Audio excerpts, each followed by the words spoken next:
The television studio is cold, not from the air conditioning, but from the tension that hangs in the air like a blade waiting to fall. It's 1968, and Muhammad Ali sits in a chair that feels too small for a man of his stature, his presence filling every corner of the cramped set. Across from him, a white journalist leans forward, his questions growing sharper, more pointed, more dangerous with each passing moment. The crew behind the cameras shifts uncomfortably. They can sense it coming, the confrontation that will define this interview, the moment when words will become weapons. And what Ali is about to do in the next 3 minutes will force this journalist to eat every syllable he's spoken. But nobody knows that yet. The red recording light blinks steadily. The interview has been going for 20 minutes, and the journalist, a man named William Buckley, known for his intellectual arrogance and razor-sharp debate tactics, has been circling his prey like a boxer studying an opponent. He's asked Ali about Vietnam, about his refusal to fight, about his stripped title, his lost income, his uncertain future. Ali has answered each question with the calm confidence of a man who knows exactly who he is. His voice is steady, his eyes never waver. He speaks about principle, about faith, about standing for something greater than himself. The studio audience watches in silence, some sympathetic, some skeptical, all captivated. Then Buckley leans back in his chair, crosses his legs with deliberate casualness, and asks the question he's been building toward all along. The question designed to unravel Ali, to expose what Buckley believes is the weakness at the core of his convictions. "Mohammed," Buckley says, his voice dripping with condescension, "let's talk about the real reason you refuse to serve your country. Let's talk about this Elijah Muhammad character you follow so devotedly." He pauses, letting the words hang. Isn't it true that many people, educated people, thoughtful people, consider him nothing more than a con man, a charlatan who's exploited the black community for personal gain? The air in the studio changes instantly. Ali's jaw tightens, just barely, just enough. The camera operator zooms in slightly, catching the subtle shift in Ali's expression. This isn't the playful Ali who predicts round numbers and recites poetry. This isn't the Ali who dances and jokes and entertains. This is something else entirely, something the journalist has just unleashed without fully understanding what he's done. Behind the cameras, a production assistant holds her breath. She's seen Ali angry before, who hasn't? She's watched him tear into opponents, reporters, critics, but this feels different. This feels personal in a way that transcends sport, that cuts deeper than any insult about his boxing ability ever could. The journalist has just attacked the foundation of Ali's identity, the spiritual core that guides every decision he makes. And now he's going to answer. Ali doesn't raise his voice. That's the first thing people will remember when they watch this footage decades later. He doesn't shout. He doesn't curse. He doesn't leap from his chair or point his finger or do any of the things Buckley expected, maybe even hoped for. Instead, Ali leans forward, slowly, deliberately, and when he speaks, his words carry the weight of absolute conviction. "Let me tell you something about the Honorable Elijah Muhammad," Ali begins, his voice low and controlled. "You sit there in your expensive suit, in your comfortable studio, with your fancy education, and you call him a con man. You, a white man who has never walked one day in the shoes of a black man in America, you presume to judge a man who has lifted millions of black people out of spiritual poverty, who has taught them to love themselves in a country that tells them every single day that they are worthless." The journalist opens his mouth to interrupt, but Ali raises one finger, not aggressively, just firmly, and continues. "When I was Cassius Clay, I was lost. You understand what I'm saying? Lost. I was the heavyweight champion of the world, had more money than I knew what to do with, had fame, had recognition, had everything your society tells us we're supposed to want. And I was empty inside, hollow, because all that success, all that achievement, it was built on a foundation of self-hatred. I was taught to straighten my hair to look more like you, to lighten my skin if I could. To be grateful for the scraps of acceptance white America threw my way. To shuffle and grin and be the good Negro who knew his place." Ali's voice remains steady, but there's fire underneath now, controlled burn that illuminates rather than destroys. The Honorable Elijah Muhammad taught me that I am beautiful exactly as God made me, that my black skin is not a curse but a blessing, that my African features are not something to be ashamed of but to be proud of. He taught me that I don't need white approval to have dignity, that I don't need white validation to have worth. He taught me to love myself in a world built to make me hate myself. Buckley tries again to interject, his confidence visibly shaken, but Ali doesn't pause. You call him a con man? Let me tell you what a real con man looks like. A real con man tells black people they're equal while denying them equal housing. A real con man promises justice while allowing black children to be bombed in churches. A real con man preaches freedom while maintaining systems of oppression in education, employment, and every institution in this country.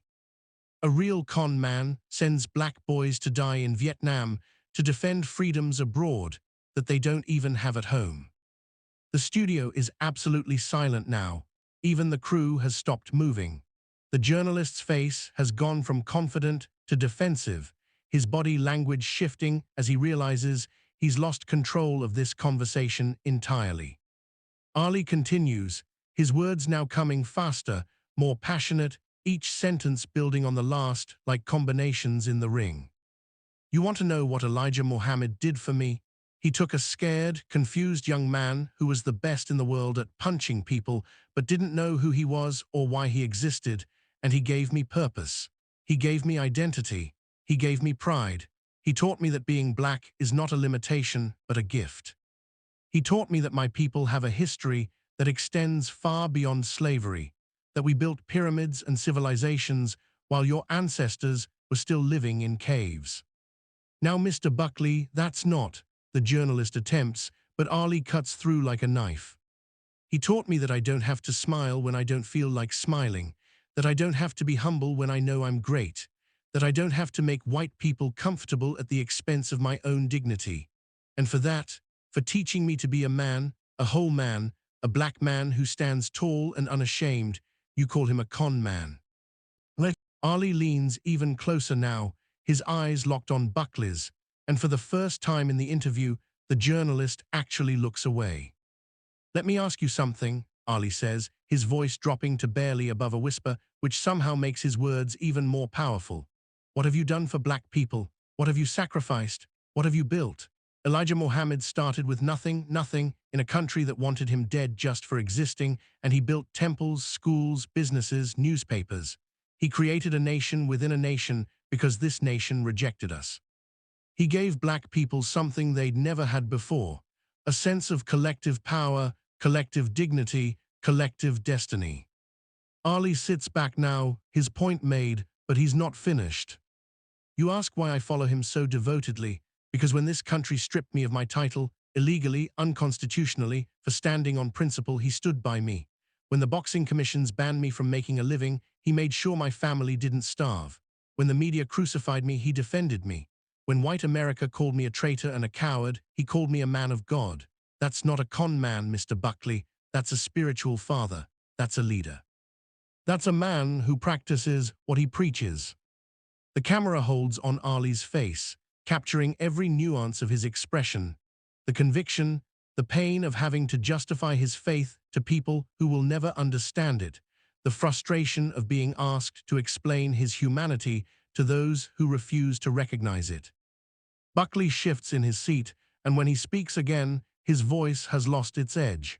I didn't mean to suggest that your personal relationship. Yes, you did, Ali interrupts, not unkindly but firmly. That's exactly what you meant to suggest. You meant to suggest that I'm a fool, that I've been duped, that I'm not intelligent enough to recognize a con artist when I see one. Because in your mind, how could a simple boxer possibly understand complex theological and social issues? How could someone who didn't go to your schools or read your books possibly have valid insights into the human condition? Another pause. Ali lets that question breathe, lets it settle over the audience like morning mist. But here's what you don't understand, Mr. Buckley. Here's what you and people like you will never understand. The Honorable Elijah Muhammad didn't give me answers. He gave me the tools to find my own answers. He didn't tell me what to think. He taught me how to think. He didn't make me dependent on him. He made me independent of you, of white approval, of white validation, of white acceptance. And that's what really bothers you, isn't it? Not that he's a con man, but that he's effective. Not that he's deceiving black people, but that he's liberating them. The silence that follows is deafening. Buckley looks down at his notes, shuffling papers that suddenly seem irrelevant. When he looks up again, his face has changed. The smug certainty is gone, replaced by something that might be respect, might be discomfort, might be the dawning realization that he's just been intellectually dismantled by a man he assumed he could easily outmaneuver. Mohammed, Buckley says carefully, I think I may have oversimplified a complex situation. It's not quite an apology, but it's as close as a man like Buckley can come on camera. It's a backtrack, a retreat, an acknowledgement of defeat, and everyone in that studio knows it. Ollie nods slowly, accepting the concession without gloating.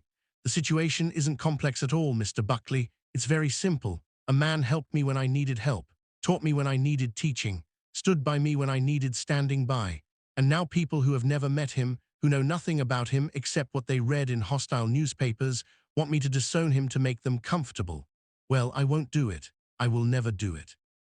My loyalty isn't for sale, and my gratitude isn't conditional on white approval. What happens next will be edited out of some versions of this interview, but those who see the full footage will never forget it. Buckley extends his hand across the space between them, not for a handshake exactly, but in a gesture that seems to acknowledge something larger than their disagreement, something about the courage it takes to speak truth regardless of consequence. Ollie looks at the hand for a long moment, and then he takes it, not eagerly, not with the enthusiasm of someone who needs the validation, but with the grace of someone who recognizes that sometimes even your opponents deserve recognition for their honesty, even if that honesty comes too late. Thank you for your candor, Buckley says, and this time there's no condescension in his voice, just exhaustion and maybe, just maybe, the beginning of understanding. When the interview ends and the cameras stop rolling, something extraordinary happens. The studio audience, which has been silent throughout this entire exchange, begins to applaud.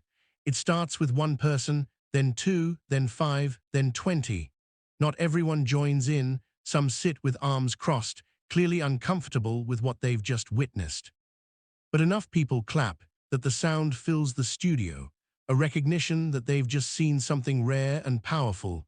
A man defending his faith and his mentor with such eloquence, such passion, such unshakable conviction that even his interrogator had to back down. A young black production assistant approaches Ali as he's removing his microphone. She's crying, not sobbing, just tears streaming down her face that she doesn't bother to wipe away. Mr. Ali, she says softly, thank you. My father follows the Honorable Elijah Muhammad too, and my white friends at school, they say things, they call him names, and I never know what to say. But you said everything I've ever felt but couldn't put into words.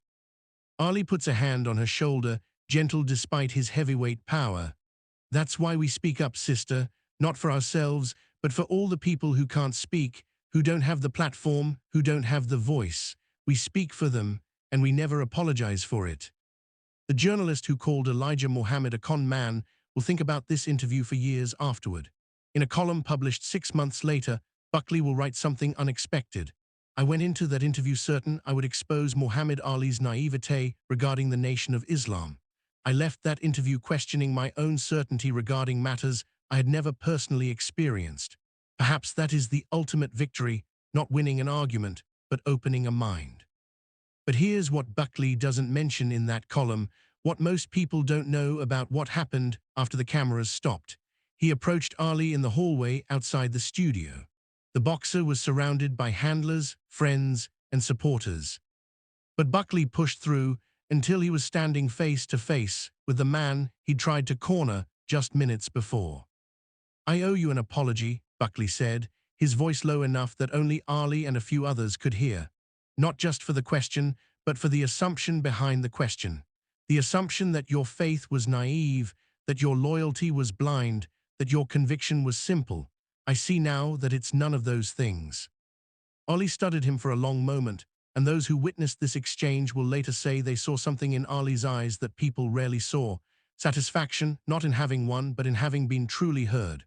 Mr. Buckley, Ali finally said, I don't need your apology, but I appreciate your honesty. Most people who think like you do, they just keep thinking it. They never examine it. They never question it. The fact that you're questioning it now, that's progress. That's how change happens. Not all at once, but one honest conversation at a time. They shook hands again, and this time it felt different.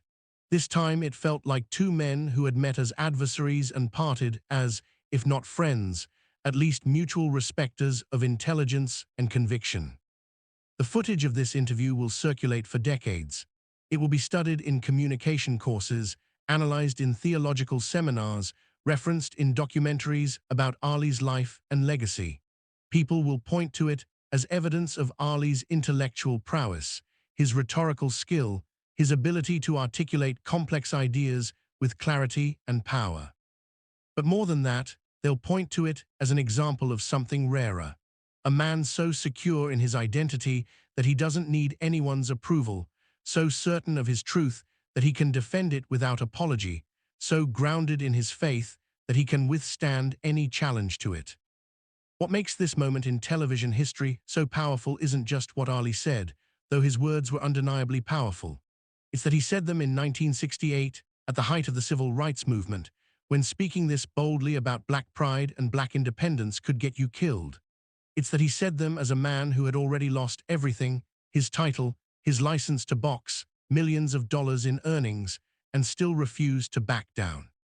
It's that he said them to a man who represented the intellectual elite of white America, and he said them without code switching, without softening, without making himself more palatable or acceptable. He spoke as himself, fully himself, unapologetically himself.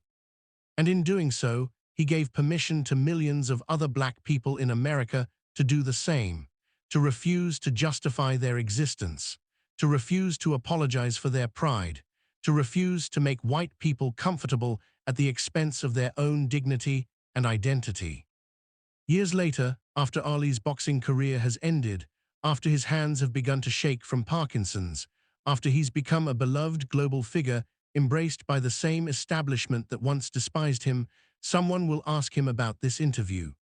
They'll ask if he regrets how confrontational he was, if he wishes he'd been more diplomatic, more conciliatory, more willing to meet Buckley halfway. Ali will smile, that same smile that could light up a room even when his body was failing him, and shake his head slowly. I regret nothing, he'll say, his voice now soft and halting but no less certain. Nothing. Every word I spoke that day I'd speak again, because it was true then and it's true now. You don't defend your father halfway. You don't apologize for your faith halfway. You don't stand for principle halfway. You go all the way or you don't go at all.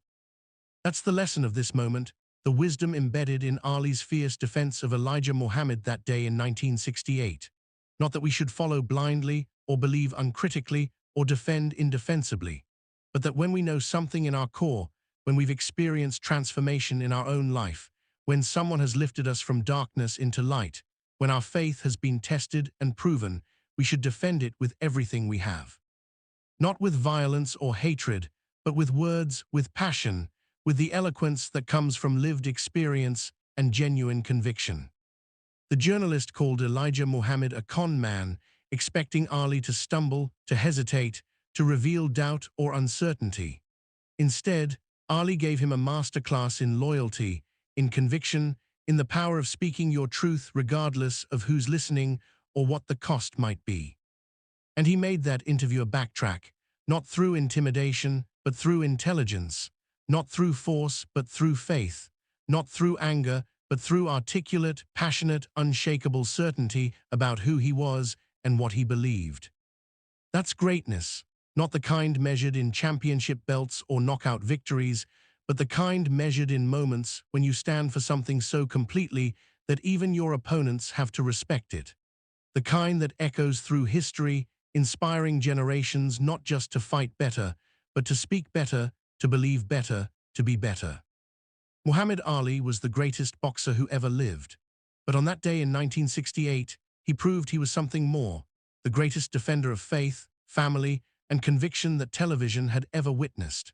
And the journalist who tried to tear down his mentor ended up building up Ali's legend even higher, simply by giving him the opportunity to show the world what real loyalty, real faith, and real courage actually